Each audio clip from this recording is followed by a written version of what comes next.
Hi, give it a second so some people can find us. I want to talk a little bit about the crop circle and how I was feeling in being in it.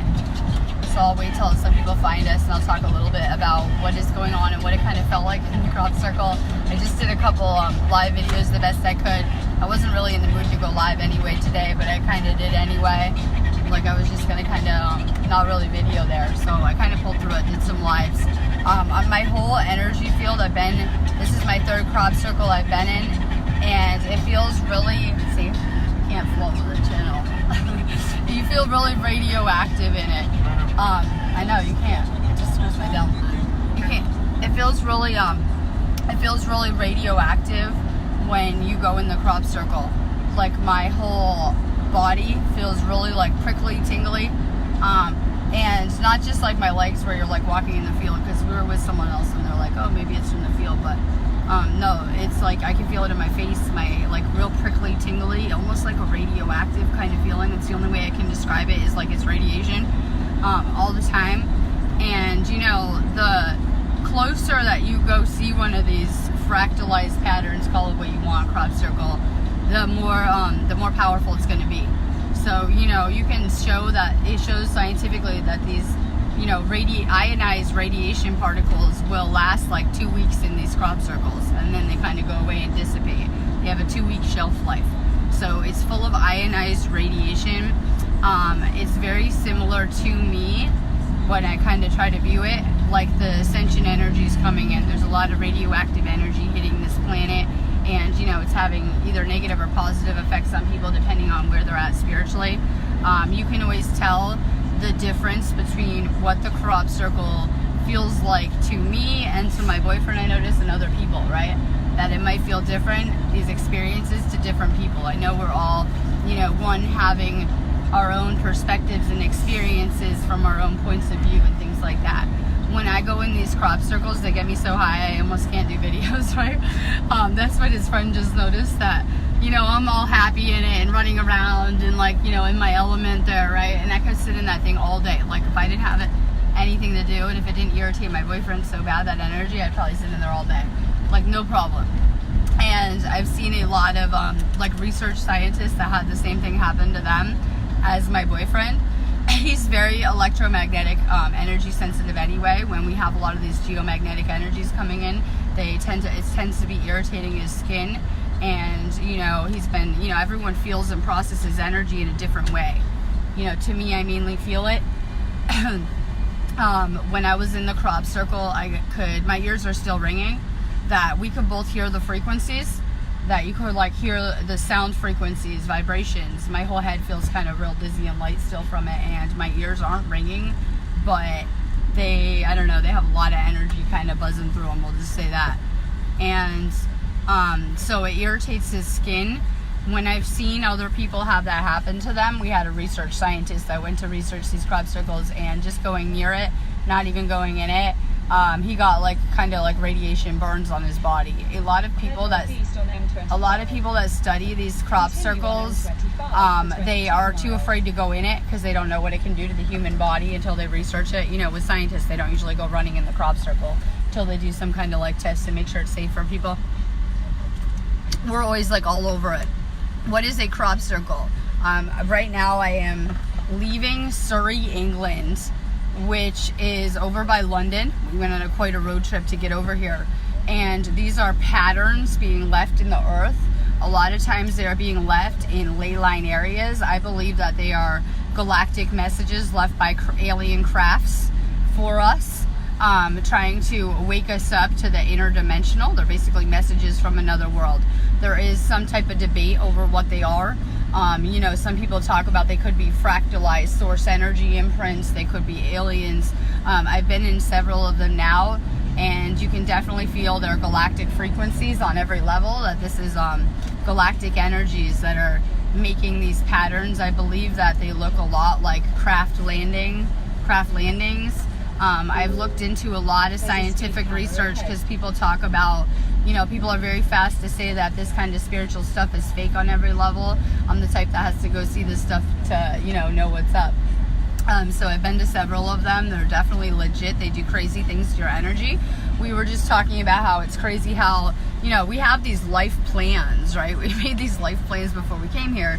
And clearly I thought it was important to my ascension to be in these crop circles and using them, you know, as a galactic upgrade. They seem to be pulling me and my boyfriend to them, calling us there. We ignored the last calling, right? We were being called to a crop circle. We were going to go right after the rocks, and we were being called there. Then we didn't end up going. We just went home to rest. And look, we ignored it and got another one. Here we are. So, you know, we're kind of getting called to them. It's really powerful because we're both grid workers, and we both are very drawn to these ley line area locations. We both have different abilities and different things that we can do with these energies. And I think it's pretty fascinating that we keep on getting called to these places. Like, I wanted you guys to see me legit all mangled after the crop circle, right? I'm like all mangled. I have like stuff all over my legs or my pants because these crop circles are not easy for us to find. I don't know how it is for other people, but they're not really easy to find. I was using this site called the Crop Circle Connector, and it was taken down. I'm not sure if it was because there was a crop circle near London, and it's in the, we'll just say the government's domain in these areas. And they don't usually happen in these areas. I was very shocked. We were getting ready to go find it, right? And with the bird, right? Synchronicities everywhere. And we're getting ready to find it. And usually they happen more over by like Stonehenge and the sacred site areas. Yeah, I love it, right? Signs everywhere. We're getting synchronicities everywhere. So a lot of times they happen in different areas. They don't usually happen over here. It's kind of a weird area. I don't like going near London. I'm weird, right? It's not like a top pick. Maybe if they have another one over here, we'll go to the museum, because I do like the British Museum here, and I really like a lot of the Egyptian stuff here that they have. They have a lot of amazing things like the Egyptian Book of the Dead in that museum, and just a lot of history from Sumeria, from Egypt there. And so, you know, if I would have known this was by London, I would have made a, you know, overnight trip of it or whatever, and I didn't know until we were actually leaving and setting off. So here we are. We came probably 3-4 hours away to come to this crop circle that's pulled us here. And it's important because a lot of people, we have a lot of spiritual people that are fast to say these are fake, right? And I would just remind people that they had top scientists come around, and they could not recreate these things. They tried to use all sorts of insane things like explosives, right? And, you know, it's hard to tell from the ground when I try to film it, but when you see these, they are to be read from the sky up, right? You can't read them from the ground up. You're going to have to see them flying ahead, and you'll see that it's like it's perfect mathematics, and they use a lot of binary code. I was trying to break this one down numerologically last night, like do it with numerology. So I believe that the government has been sending extraterrestrials messages coded in, you know, whatever type of code language they use, and they send a lot of information. I'm not saying this crop circle, but some of the crop circles that have occurred have been aliens answering those messages with information about their star systems, you know, different type of genetic information of what they're made of and things like that. And so these are messages from the interdimensional, from another world, another realm of sorts for us. We're seeing an increase in these things, that as things are happening with the dimensions, we're seeing more of the interdimensional seep into our reality. People are seeing ships everywhere. You can't see starships with your third dimensional perspective. So, you know, you're going to have to raise up to a higher frequency generally to be seeing crafts, to be seeing UFOs or whatever, to be seeing the interdimensional generally. Hi, I'm just sending out some love. I'm going to wrap it up. And my boyfriend, like I was saying, is always very energy sensitive, and it crazy sets off his body. Like you can so tell, like rash, the whole thing. I said last time I went in the crop circle, I had to take like a week off from work too. Right? We're not integrating enough. I know. We'll see how this time plays out, right? I went there and I'm all like high vibe, and I'm so high like right now, and I had to take like a week off to kind of adjust to that upgrade and what I was going through. It's a really intense kind of crazy energy. It's hard to do videos in there too. You like get stuck in there, right? It's hard to do videos. It's hard to send energy out. So we're for sure getting a lot of these kind of intergalactic messages. It's no different than I said. I've been doing videos for years trying to tell people about these energy shifts, consciousness, what's happening with these energies, so that we can do what we need to do to make this ascension. So there's clearly a really strong galactic presence, like I said, with this ascension. Good. Resting today. We're going to go up to a K4 with this energy storm. Of course, I only do the crop circles during the space storms, right? We would need that space storm for me to get to these timelines a lot of the time. When I go to these areas where the crop circles occur, a lot of them feel like they're in other realms already, some of these areas. And there's portholes and vortexes all around the United Kingdom in a lot of these ley line areas, you know, things that people don't really understand about the energies here with the Earth's chakra system and ley line system and things like that. The United Kingdom is a powerful place on the planet for this ascension right now because it is the heart chakra of the planet, and we know how important our heart chakra is in our body and with our entire, you know, chakra system. So it's a very important place here. We're seeing a lot of magic here, a lot of the interdimensional, a lot of incoming energies too. It's important to remember that most of the ascension energies coming into the planet are distributed globally throughout those ley lines. So they come into the United Kingdom and then are distributed out through that network.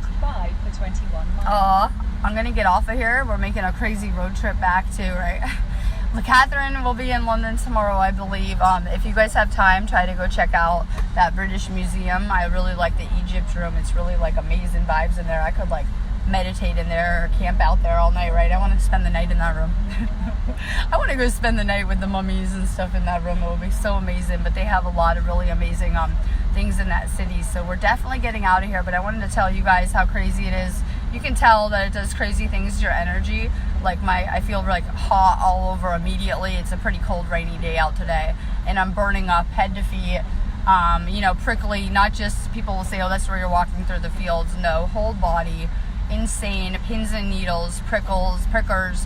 You can feel it in your head. You can see that my third eye is extra overactive right now.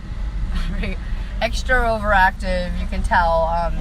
And you can just really feel it in your whole energy field. So for whatever reason, it's been important that we're kind of shining a light on some of these galactic things that are occurring with this energy shift. We're getting ready for not only galactic disclosure on a large scale level, we're getting ready for a galactic merger with this planet, and it's already well underway because we've been getting flooded with different ascension energies since 2012, and they're only increasing. So we're for sure seeing crazy galactic stuff. Oh good, they have a heat wave in France. I love seeing people travel abroad. I'm probably going to do a little video on my page for people who don't know me so that I can tell people how, you know, a few years ago I was coming off of pharmaceuticals and how through doing this spiritual ascension and the things that I teach, I transform my entire reality, my entire life, to the point where my boyfriend's talking to me about his situation this morning, and I feel very far removed from all this. I'm like, I have no idea what you're doing because I'm creating my dream life over here. And this is the truth of it. We are meant to, you know, just keep continually clearing out layer of things no longer serving us or anything toxic, and just really keep purifying, staying positive, manifesting the things that I'm always teaching. We can really transform our entire reality. And, you know, the experiences that I have been trying to show on camera are just a small piece of the things I experience in my life that I'm able to record and share with people, so that I can kind of share my perspective and show you guys from day one that this stuff works, that you can transform your entire reality and help make a big difference with the collective simply by getting a grip on your own life and, you know, becoming a powerful creator of your own reality on every level. We have a lot of intense energy shifts that are about to occur. We have like 6 planets that will be in retrograde if they're not already, right? We're shifting into retrograde. Retrogrades are meant to have you go within, spend more time unplugging, meditating, going within, spending alone time. I've been needing a lot more time to recharge. We have some powerful eclipses that are coming to this planet, and those act as energetic resets too. So it's something that is needed. For sure, slow down. The retrogrades are to get us to stop, to slow down, to rest more, to reflect, to plan. All right, love and light.